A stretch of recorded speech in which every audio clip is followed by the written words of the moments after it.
A palavra de hoje, ela fala sobre a presença de Deus. Aquilo que nós, como cristãos e crentes e que confiamos em Jesus, a gente precisa depender totalmente da presença de Deus.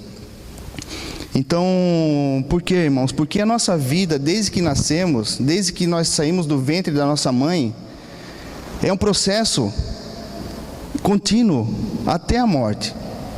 Então a gente nasce, a gente depende dos pais para se alimentar, trocar fralda e depois andar de bicicleta. Começamos os primeiros passos e tudo isso são processos da nossa vida, até que a gente começa a sonhar com a nossa carreira profissional, com aquilo que vamos fazer, aquilo que vamos ser, aquilo que vamos investir nosso tempo. E aí começamos uma faculdade, começamos uma carreira, TCC, mestrado, doutorado e por aí vai. Tudo isso gera tempo, é um processo de dedicação, de empenho, de perda, de renúncia. E que se você não chega ao fim daquilo que você planejou, sonhou, você se frustra. Ou seja, eu já comecei uma faculdade e parei, porque não tive tempo, quis abraçar o mundo e não consegui acabar. Mas o que me frustra hoje ainda é quando eu queria aprender a tocar violão. Sempre foi um sonho. Queria tocar violão, e aí investi numa viola. Violão, né? Viola. Nem violão eu sei o que é direito. Comprei um violão, comprei uma capa, porque eu achava maravilhoso. Eu tinha uns 20 anos, 21 anos. E eu queria comprar um violão. Comprei o violão, a capa, a apostila que o professor mandou e tudo mais. E fui para as aulas. E lá chegando, comecei a me dedicar. Primeira aula, segunda aula, terceira aula, quarta aula. O dedo não ia, as coisas não aconteciam. Chegava em casa para tocar, a Fabiana, a minha esposa, falava: meu Deus, que coisa horrível. E foi indo 1 mês, 2 meses, até o ponto em que eu falei assim: eu não quero mais. Isso não é para mim, eu não vou aprender.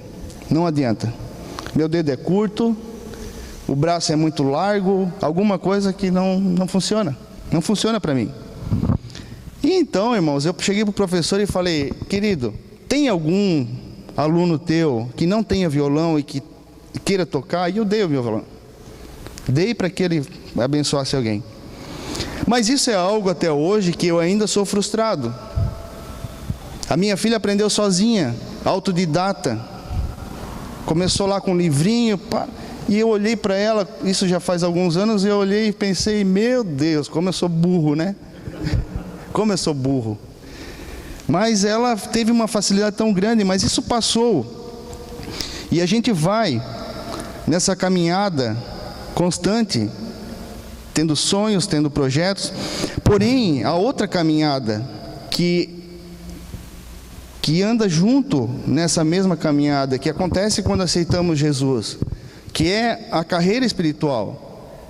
Temos a nossa carreira no secular, cada um daqui tem os seus planos, seus sonhos, cada um se dedicou de alguma forma, mas a carreira espiritual não é diferente. É uma caminhada de processos. Acontece onde precisa também de entrega, precisa de renúncia, precisa de determinação, precisa de foco, porque senão, se nós não alcançarmos o fim dela, e lá na frente, quando já estivermos numa certa idade, não eu, porque ainda sou novo, a gente vai se frustrar. Vai se frustrar. Então, vai vir crises, vai vir momentos difíceis, tanto na carreira pessoal tua, como na tua carreira espiritual. Vai ter crises, circunstâncias difíceis, ventos contrários, que se você não tiver focado, se você não tiver certeza daquilo que você quer, olhando para o alvo, você começa a se desviar daquilo que foi planejado ou daquilo que você sonhava, ou você não chega onde você sonhou. E na vida espiritual, tudo acontece quando aceitamos Jesus. Tudo começa ali. Encontramos a Cristo. E começamos o processo do Espírito Santo, onde Ele começa a tentar transformar o nosso caráter, que é difícil, porque tudo aquilo que para nós antes era bom, era agradável, começa a ter confronto com a palavra e com aquilo que o Espírito quer. E quando encontramos Jesus, encontramos o Senhor, isso ocorre muitas vezes dentro de uma igreja. Quando somos convidados, chegamos na igreja, o pastor faz um apelo, você aceita Cristo, você entende que precisa dele, esse é o teu encontro com Cristo, e você toma uma decisão. Mas é uma visitação de um momento. Pode acontecer quando um amigo conversou contigo e ele te explicou a salvação, aquilo que Jesus representa, aquilo que ele fez, e você disse, eu quero. E você foi visitado. É uma visitação. Mas a partir daí começa um processo de você, um processo onde você começa a entender que tudo que você faz sem Cristo não tem mais sentido. E tudo que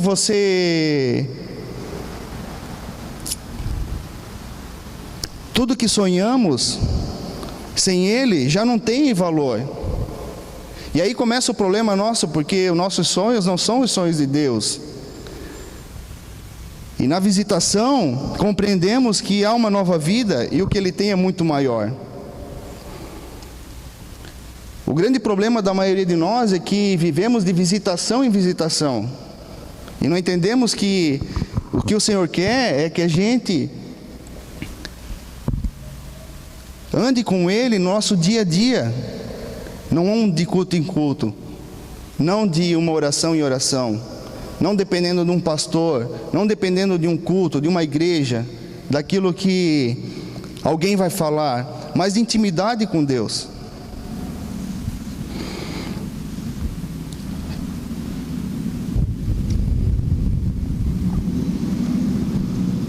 Mas não é possível a gente viver assim. É uma carreira que é um processo onde a gente precisa aprender como cristãos, porque eu vejo na minha própria vida quanto tempo eu fiquei dependendo de pastor, quanto tempo eu fiquei dependendo de igreja, dependendo de uma palavra. Orem por mim, minha esposa clamando, orem por ele, porque ele não está fácil. Então, por quê? Porque eu não me entregava totalmente, ou achava que era na oração ou nos cultos onde eu ia encontrar a cura, onde eu ia encontrar a libertação, onde eu ia tirar aquilo que eu não conseguia.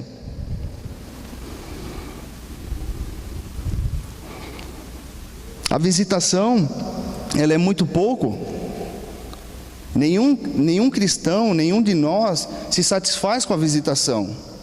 Porque a gente vem para um culto, ele é maravilhoso, ele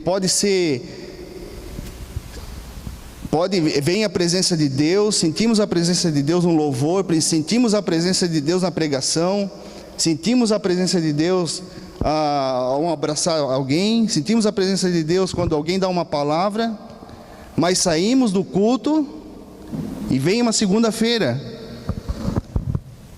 E aí e aí a presença já vai enfraquecendo, porque esquecemos que precisamos ter um relacionamento com Ele. E aí vem a terça-feira, vem a quarta-feira, na quinta-feira a gente já está se arrastando, já não sabe mais o que fazer, está perdido, toda aquela empolgação, toda aquela alegria foi embora. Chega no domingo, estamos arrastando no culto, o pastor tem que se esfolar para que a presença venha, porque a gente chega aqui tão vazio, que não tem nada para acrescentar, não tem nada para oferecer, só preciso, Senhor, preciso mais, e não sabe que isso poderia ter sido mantido de tempo em tempo na presença do Senhor. Estão conseguindo me entender?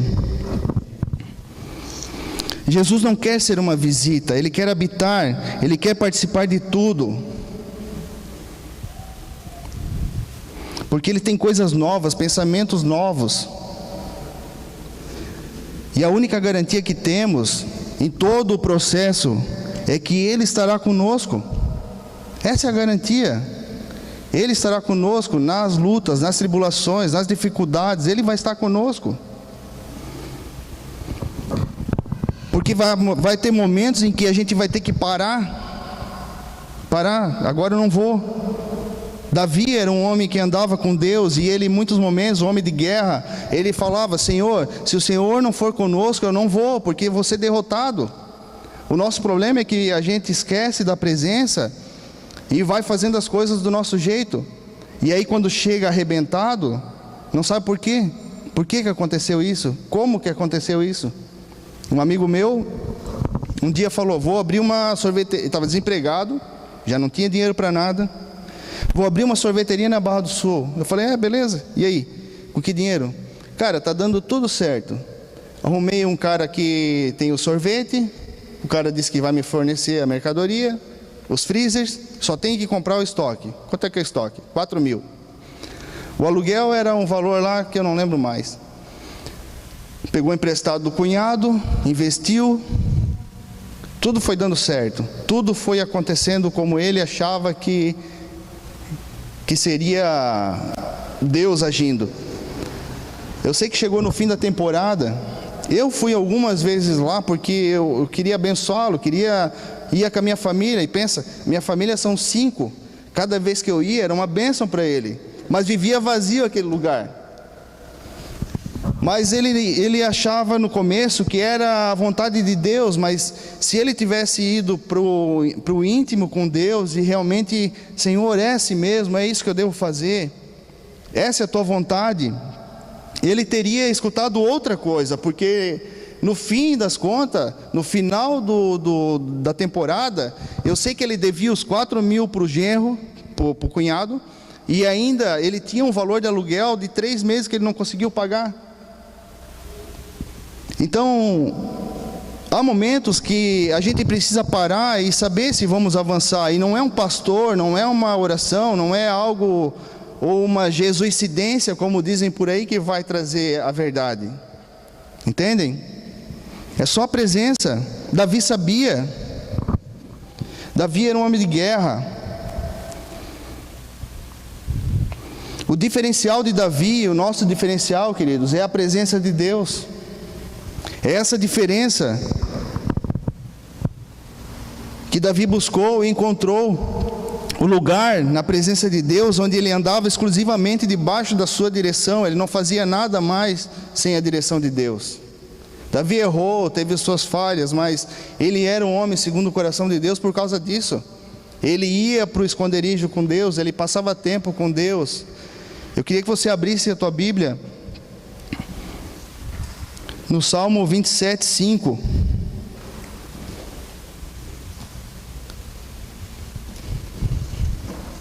Achou?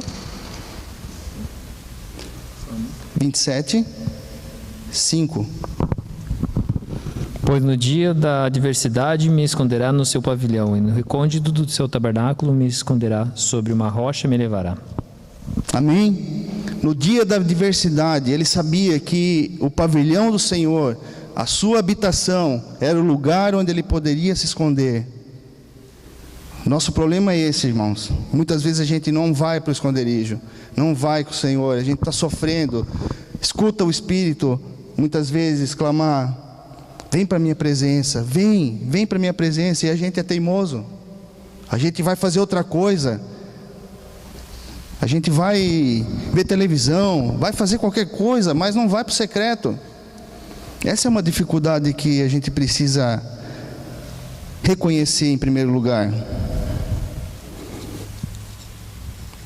Nós precisamos da presença dele e não a visitação.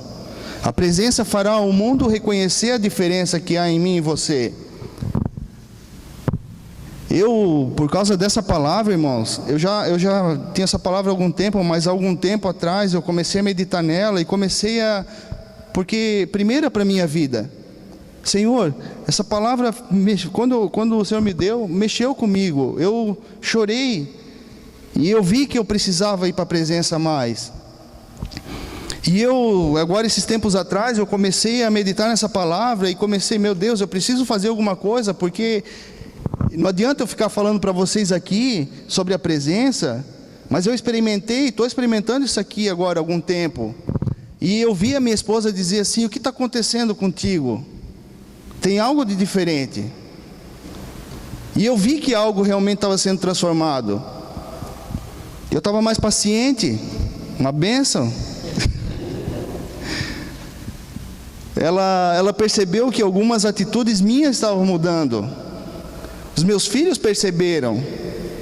E realmente não tem, irmãos, não tem nada que possa mudar o nosso coração se não for a presença de Jesus. Ir para a presença dele e: Senhor, tira aquilo que precisa ser tirado. E não é fácil muitas vezes, porque vai doer. São coisas que a gente precisa tirar. E só Ele pode tirar. Na oração não vai sair. Na oração de alguém não vai sair. Num culto não vai sair. Vai sair, mas vai voltar, se não permanecer na presença. Eu queria ler com vocês. Deixa eu achar aqui.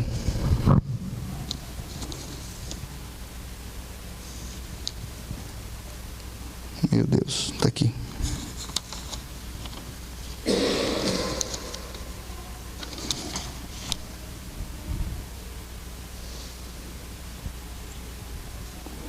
Como me sentir na presença de Deus, vivo, fora da igreja? Como me sinto num culto? Eu queria que você abrisse em 2 Reis.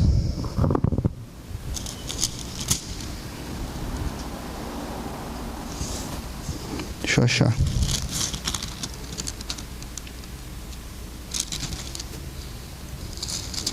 É a passagem da Sunamita. Alguém sabe onde está? Que eu acho que eu não anotei aqui. A mulher de Sunem.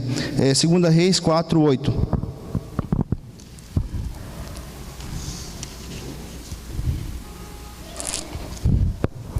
Um dia Eliseu, a minha Bíblia é Nova Tradução Linguagem de hoje, tá? Um dia Eliseu foi até a cidade de Sunem, onde morava uma mulher rica. Ela o convidou para uma refeição. E daí em diante, sempre que ia a Sunem, Eliseu tomava as suas refeições na casa dela. Ela disse ao seu marido: tenho certeza de que esse homem que vem sempre aqui é um santo homem de Deus. Vamos construir um quarto pequeno na parte de cima da casa, e vamos pôr ali uma cama, uma mesa, uma cadeira e uma lamparina. E assim, quando ele vier nos visitar, poderá ficar lá. Um dia, até aqui. E assim, quando ele vier nos visitar, poderá ficar lá. Eliseu, profeta, no Antigo Testamento, significava a presença de Deus, porque onde o profeta ia, Deus usava o profeta para falar com o povo. Então, o profeta significa a presença de Deus. Pessoa que anuncia os desígnios divinos, que previa, aqui diz uma tradução, um negocinho, acho que eu estudei isso aqui, diz assim, que predizia acontecimentos por inspiração de Deus. E a Sunamita era uma mulher de posses, uma mulher que tinha condições financeiras, uma mulher rica. Mas ela via o profeta passar pela frente da casa dela, e ela via: esse homem é um santo homem de Deus, esse homem tem a presença de Deus. E ela fica insatisfeita, ela fica incomodada. Ela fica incomodada com as visitações, com as passagens daquele homem lá. E ela diz para o marido: vamos fazer uma casa. Vamos fazer uma casa. Obra de mão de pedreiro, dependendo da tradução. Ela diz: eu quero a visitação, eu não quero mais a visitação, eu quero a presença 24 horas. Eu quero a presença 24 horas, eu não estou mais, essas porções do homem de Deus que passa aqui na minha porta, eu não estou mais satisfeita. Eu quero mais, eu preciso de mais, eu estou faminta. Mas ela simplesmente não faz da boca para fora. Ela tem o sentimento no coração e diz: vamos fazer uma obra, um quarto para o homem de Deus, obra à mão de pedreiro.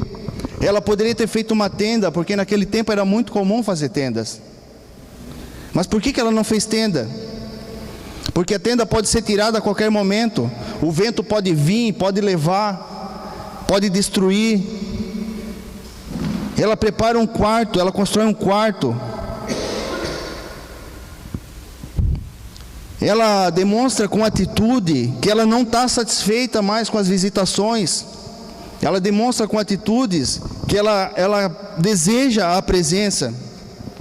A presença é tudo que ela deseja. É tudo que ela quer. Você deseja a presença? Você deseja a presença? Amém? Eu desejo a presença. Ela é bem-vinda. Ela é bem-vinda na tua vida. Você deseja mais do que cultos, mais do que visitações? Então faça um quarto. Leve a sério. Leve a sério, irmãos. Leve a sério a tua vida com Deus. Jesus, Ele nos espera. Construa um aposento permanente. Não construa uma tenda. Não construa uma tenda que pode ser arrancada, pode ser levada, que pode ser destruída a qualquer momento. Não construa um local, uma habitação que seja temporária, mas que seja eterna, enquanto você viver na terra, onde você vai passar tempo com o Senhor. Pode ser um quarto, pode ser no teu carro, pode ser aonde você estiver, pode ser no teu banheiro. Mas não esqueça da tua intimidade com Ele. Demonstre isso. Deus, eu quero manter a tua presença. Senhor, eu quero manter a tua presença. Não quero mais viver de altos e baixos. A gente vive, quando a gente não está na presença, a nossa vida é muito instável, queridos. Uma hora estamos tristes, uma hora estamos felizes, uma hora estamos ansiosos, uma hora estamos confiando. Na presença, essas coisas diminuem. Vamos ter ansiedade? Vamos. Mas na presença somos tratados. O Senhor mostra que é o tempo dEle, que ainda há mais. Temos que esperar às vezes, que ainda não é hora. Se não fosse a presença, irmãos, eu já tinha comprado uma Harley, ou uma moto qualquer. Mas eu tenho que esperar, porque eu tenho que saber se essa é a vontade de Deus. Entendem? Não só a minha vontade. Queira todos os dias. Busca o Senhor todos os dias. Isso vai te diferenciar. Aqui, num local, você obtém a presença, ela é real. Ela é até, pode ser quase apalpável muitas vezes, sabe? Tem cultos em que a presença de Deus ela é tão intensa. Numa pregação, num abraço, mas manter em tua casa, no teu trabalho, vai ser onde você construir teu quarto, onde você decidir no teu coração que você não vai mais viver só num culto, você não vai mais passar a semana inteira tão envolvido com as tuas coisas, tão envolvido com os teus planos, com os teus projetos, que você não consegue ver nada além disso. É só o teu umbigo, é tudo para ti, tudo para mim. O quarto é a constância. Eu muitas vezes, eu preguei isso aqui em Jaraguá, mas me veio hoje isso. Eu muitas vezes, não sabia o que fazer, porque era muito alto e baixo, muita inconstância. Eu ia para o YouTube, digamos, oferta e dízimo, dificuldade para dar. Eu ia para o YouTube, como dar oferta e dízimo. botava lá. Aí vinha um monte de pregação sobre oferta e dízimo e assim ia. Quando tinha ataques na mente, ia lá, ataques na mente, no YouTube. E aí tinha pregação, escutava 1, 2, 3. Nada disso adiantou, queridos, nada disso adiantou. Nada disso. O quarto é a constância. A presença de Deus, você buscar dia a dia, não se esquecer de Jesus, não esquecer da tua vida com Ele. Dentro da igreja é muito raso. É muito raso. Existem lugares mais profundos, mais altos do que um culto, do que uma pregação, do que um congresso, do que uma campanha. Existem lugares muito maiores, muito mais altos.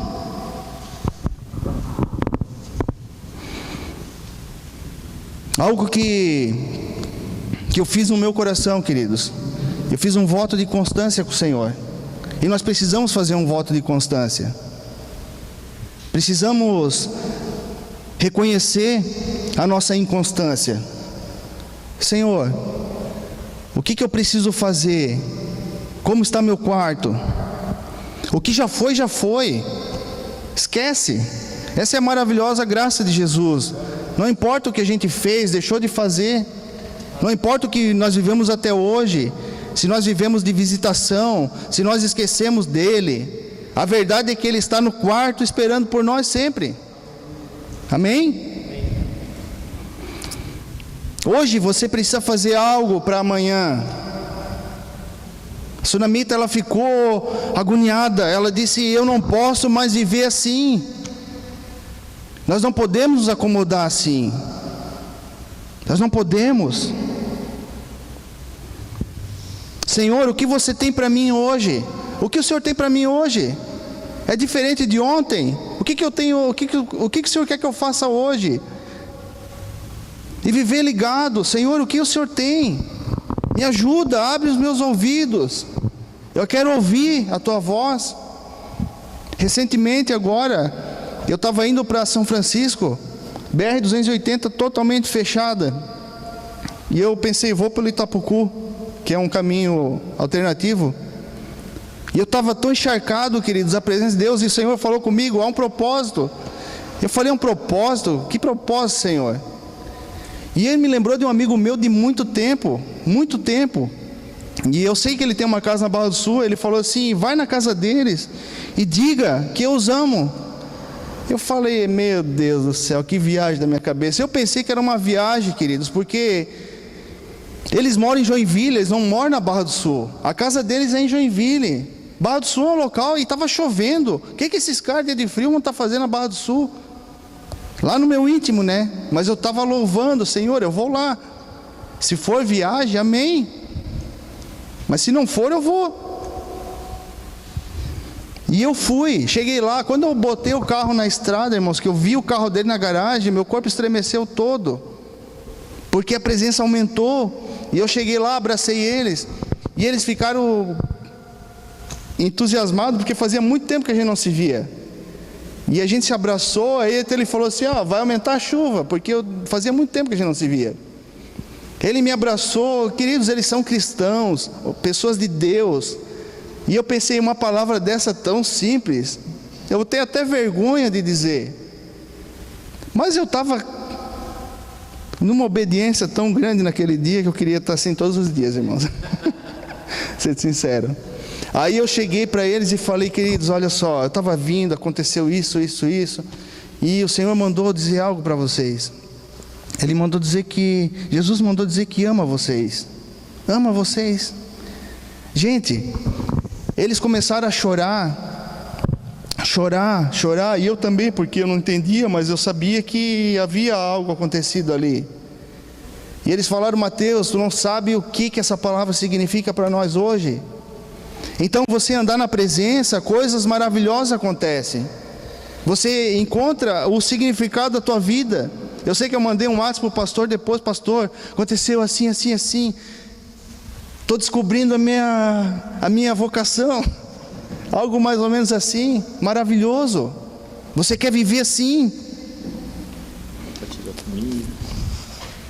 Também falei com o Fabiano.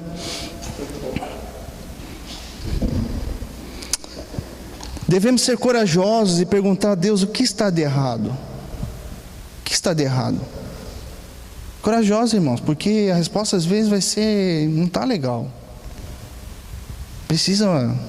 Dá para fazer um pouquinho mais. E a gente sempre vai precisar fazer um pouquinho mais.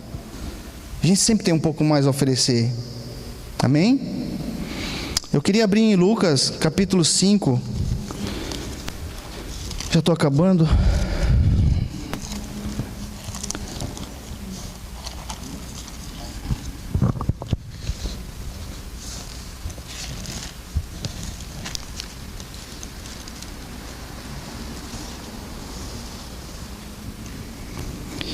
Certo dia, Jesus estava na praia do lago da Galileia, e a multidão se apertava em volta dele para ouvir a mensagem de Deus.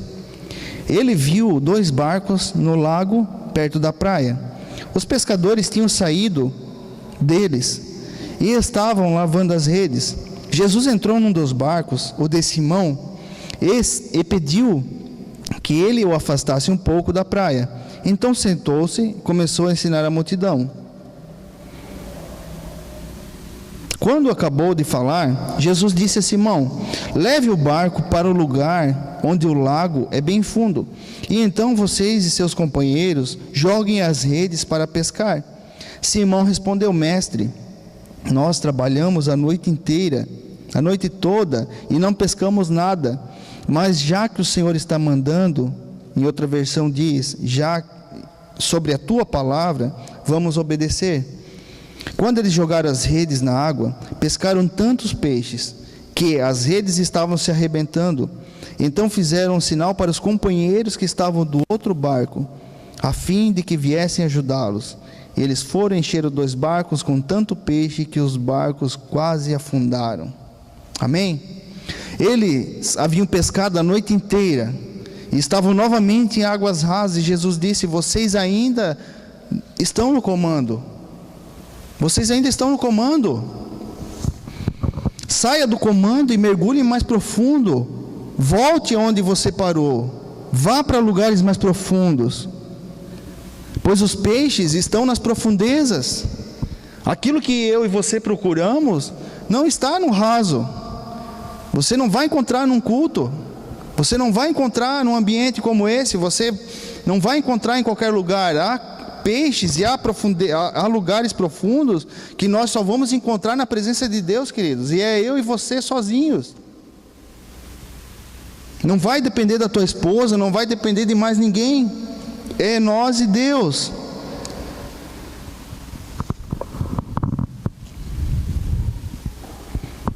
Eles já estavam cansados, sem vontade, mas sobre a palavra de Jesus lançaram as redes.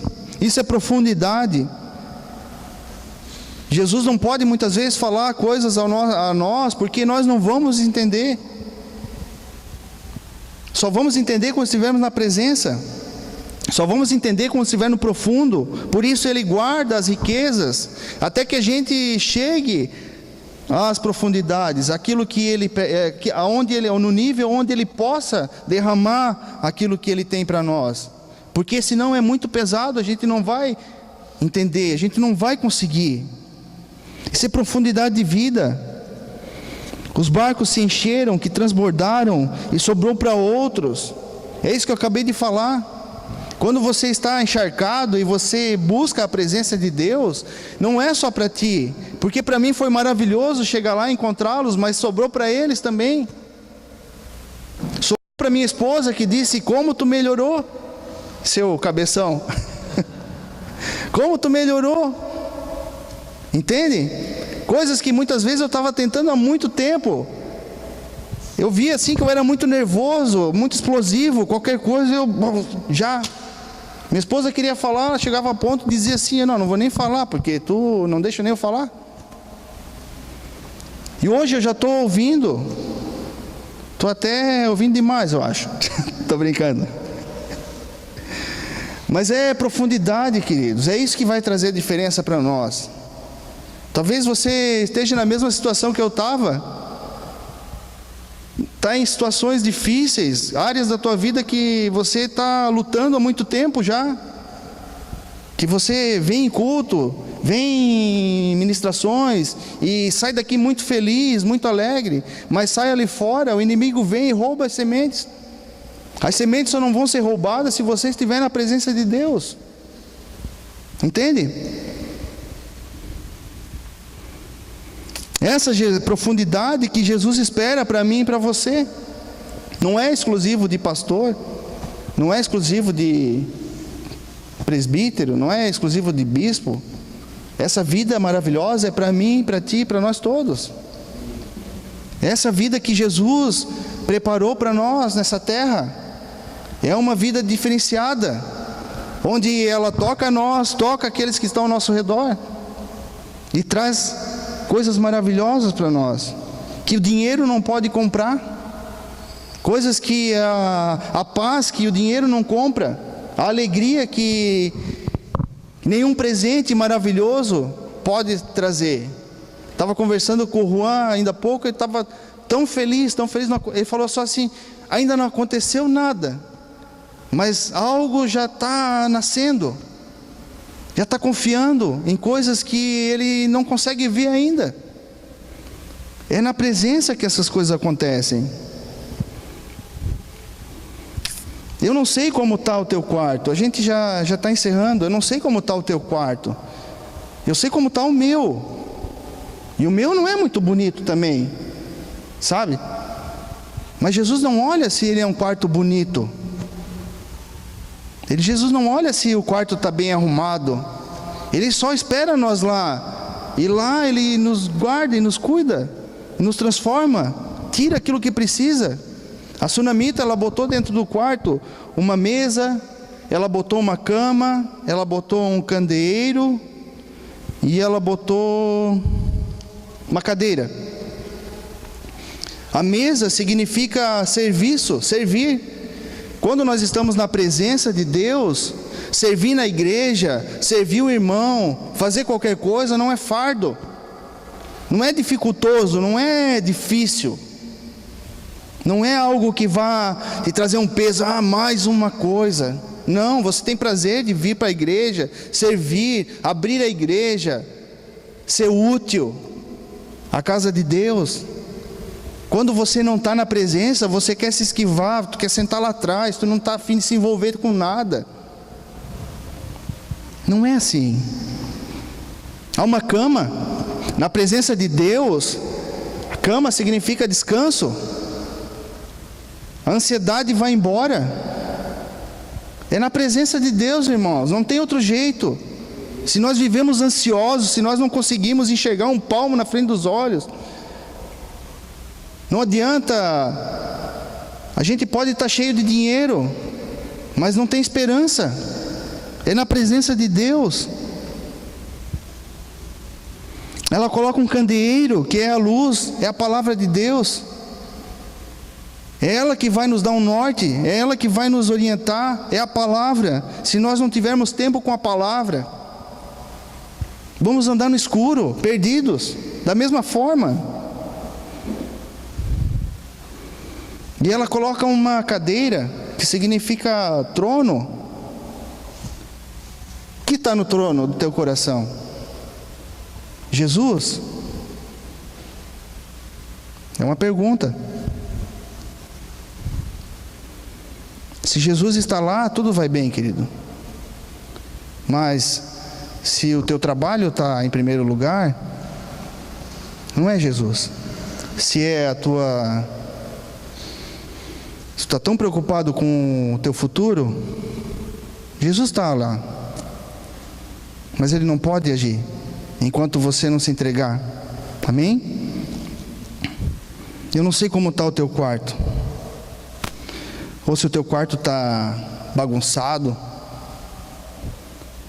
ou se ele está lá te esperando e na correria você não consegue chegar lá, você esquece, ou não deu tempo, ou está tão cansado.